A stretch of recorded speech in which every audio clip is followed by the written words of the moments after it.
that Jesus Christ is your King. Jesus Christ is your priest. And you're giving it because He is your Savior. Amen? Amen. And lastly, dito na po matatapos. Actually, hindi ko po nailagay dito. It just came. Lastly, nung pong itong mga Magi na ito, pagkatapos po nilang yumuko, mapalapit sa ating Panginoong Jesus, sumamba, at ibigay ang kanilang sacrificial gifts. Ano po ang ginawa nila? Sila po ay umalis, pero umalis po sila in different direction.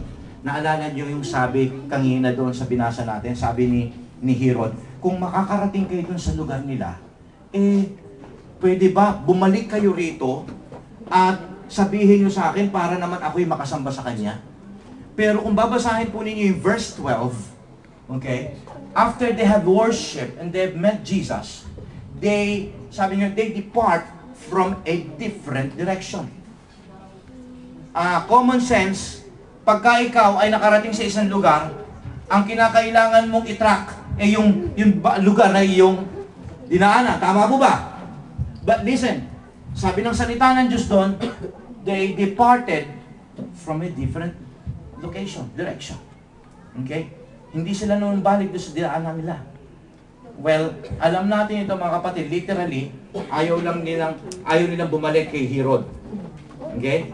But in a spiritual sense, ano ibig sabihin nito?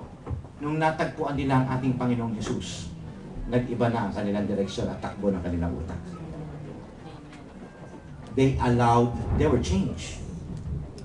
Their meeting with Jesus, their worship with Jesus, their gifts with Jesus resulted their lives to be changed. Mga anak ng Diyos, walang taong nakaranas kay Kristo na hindi nabago. Maybe kung bakit tayo nagtataka, bakit ang tagal na niyang Kristiyano hindi pa siya nababago? Isa lamang ang masasabi ko, hindi pa niya talaga na-experience sa Jesus.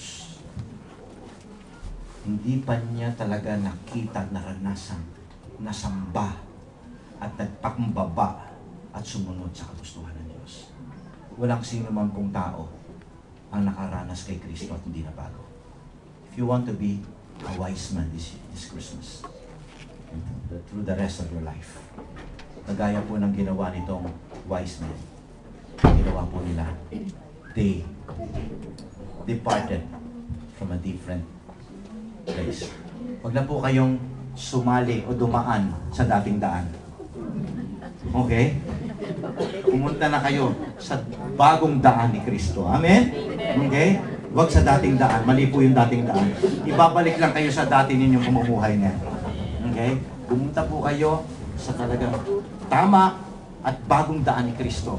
Sapagkat sa bagong daan ni Kristo, mga kapatid, magugulat kayo. There are lots of exciting experience na pwedeng ipadama sa inyo ng Panginoon.